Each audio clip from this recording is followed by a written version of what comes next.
পৃথিবী তোমারে ঘৃণাই করবে। কোন নাফরমান পৃথিবীতে সম্মানিত হয় না, শ্রদ্ধার সাথে স্মরণ হয় না রে। আপনি দুনিয়া বুক করতে পারে কিন্তু শ্রদ্ধার সাথে স্মরণ হয় না। ফেরাউন দুনিয়া বুক করছে, ফেরাউন বাদশাহ ছিল। 40 বছর আমরা তাফসিরে পড়ছি, 40 বছর একটানা ফেরাউনের কোন সর্দি কাশি মাথা ব্যথা জ্বর ঠান্ডা এক সুতা কোনো ব্যারাম হয় নাই। 40 বছর একটা কাশি দেয় নাই কোনোদিন ফেরাউন। 40 বছর দুনিয়ায় এমন ভোগ করছে যে দুনিয়াতে এক বিন্দু রোগ বালাই ছিল না।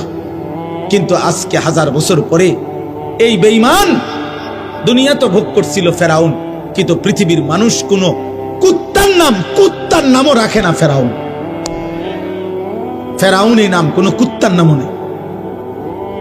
নমরুদ এটা কোনো কুত্তার নামও কেউ রাখে না।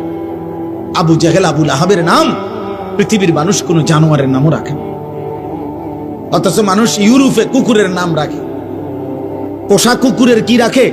নাম রাখে। তো তাহলে আমরা না মুসলমান, ফেরাউন নমরুদরে আমরা পছন্দ করি না, তোদের সমস্যা কি? তোরা নাম রাখ। বুঝেন নাই কথাটা? ওরা রাখে না কেন? কিন্তু 1450 বছর আগের এক কালো গোলাম, এক কৃতদাস কালো নিগ্রু আল্লাহকে রাজি করে গেছে, নবী সাল্লাল্লাহু আলাইহি সাল্লামকে সন্তুষ্ট করেছে। 1450 বছর, 1447 হিজরি, এখন 1450 বছর পরেও আজও সেই কালো গোলামের নামে লক্ষ কোটি ইমানদার সন্তানের নাম বেলাল। আজও আছে। বেলাল কি? বেলাল আজও আছে। হ্যাঁ, অতএব আমি অনুরোধ করলাম, এই রাত গভীরে মনে করাইতে চাই, একটা বাবা, একটা যুগ, আমার অনুরোধ এটাই। আমি লম্বা করব না, কিন্তু আমি অনুরোধ বলছি যে আত্ম অনুভূতি চাই। এই পৃথিবী, এই সমাজ, এই নওজোয়ান বাপ, তোমার আমার মৃত্যুতেও পৃথিবী থাকবে। যেদিন তোমার মৃত্যু হবে সেদিনও সূর্য উঠবে, চাঁদ উঠবে। এই রং তামাশার পৃথিবীতে অনেকে নাচবে, গাইবে, ফুর্তি করবে, ভোগ বিলাসিতায় পড়ে থাকবে, কিন্তু খোদার কসম, মাটির উপরের এই দুনিয়া একদিন তোমারে ধাক্কা দিয়া কবরে ফেলাই দিবে। সেদিন আর কাউরে পাশে পাই থাকবে, সেদিন আর কাউকে পাশে পাবা না, আর কাউকে।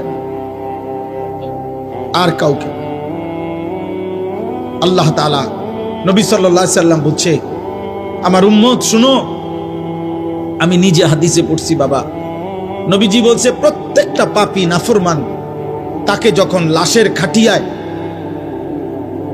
লাশের খাটের মধ্যেও চড়ানো হয়, তখন কান্দে নিলে, কবরস্থানের দিকে রওনা দিলে, প্রত্যেকটা পাপী নাফরমান তওবা না করে যার মৃত্যু হয়েছে, কবিরা গুনার মধ্যে লিপ্ত ছিল, পাপে কুফরে শিরিকে নাফরমানিতে মদে জুয়ায় চুরি ডাকাতিতে হারাম উপার্জনে বেহায়া বেপরদিগী নারী, আল্লাহ রাসূল সাল্লাল্লাহু আলাইহি সাল্লাম বলে যখন কবরস্থানের দিকে তাকে রওনা দেয়, সে এমন বিকট চিৎকার করে, চিল্লায় আর বলে, ইয়া ওয়াইলাহা ইলা আইনা তুকাদ্দিমুন, এ আমার স্বজনরা, আফসোস তোমরা আমারে কই নিয়ে যাচ্ছ, কেন নিয়ে যাচ্ছ?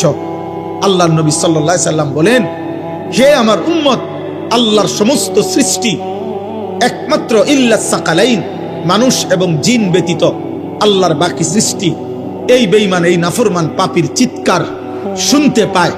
আল্লাহর নবী বলেন, যদি কোনো মানুষ, পৃথিবীর সমস্ত মানুষ যদি একসাথে এক মাঠে দাঁড়ানো অবস্থায় ওই নাফরমান শুধু কবরের দিকে যাওয়ার সময় যে চিৎকার দেয়, আল্লাহর কসম নবী বলছে, যদি ওই চিৎকার শুধু পৃথিবীর সব মানুষ একবার শুনতো, তো সমস্ত মানুষ চিৎকার দিয়া বেহুশ হইয়া পড়ে থাকতো, আর এরপরে কোনোদিন কোনো মানুষ কারো লাশ কাঁধে নিত না। তুমি খামখেয়ালি মনে করছো, তোমরা অনেক ছেলে বাবা অনেক বেশি খামখেয়ালি করো। এত কম বয়সে মুসলমানের বাচ্চা এত দুষ্ট হয় না।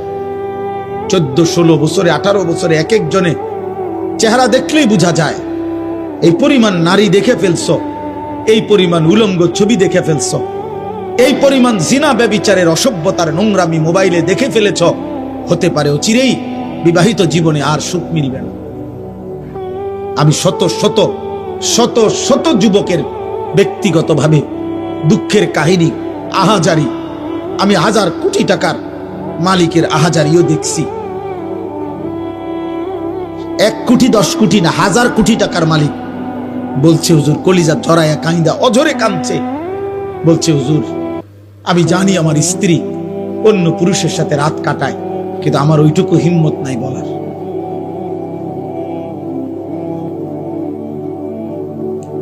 আমি সবাইরে দোষারোপ করছি না, যে ভালো তো ভালোই, তোমরা মনে করতে আসো আর কি। আহা, মোবাইলের ওই নর্তকী তম করে সুখ দিতেছে না রে, আপনি শেষ করে দিচ্ছে। অনেক ছেলের দেখেন চেহারা দেখলেই বোঝা যায় চোখ ভিতরে ঢুকে গেছে।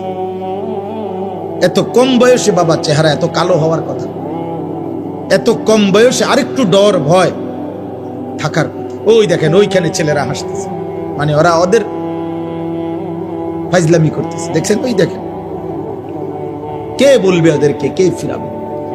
কেউ নাই। আরে তাকায় লাভ কি? বয়স্ক লোকরা চা দোকানে গ্রুপে গ্রুপে 10 জন 12 জন করে কইরা, চাচারা জ্যাঠারা চা দোয়ানে বইয়া বইয়া বিড়ি খাইতেছে, গপ করতেছে। কেউ কি বুঝতে আছো দেশের অবস্থা কোন দিকে যাইবো মনে হয়? বুঝেন না? হ্যাঁ, গপ মারতে আছে, বুদ্ধি দিতে আছে, বুদ্ধি দিতে আছে, অনবরত চা বেচতে আছে।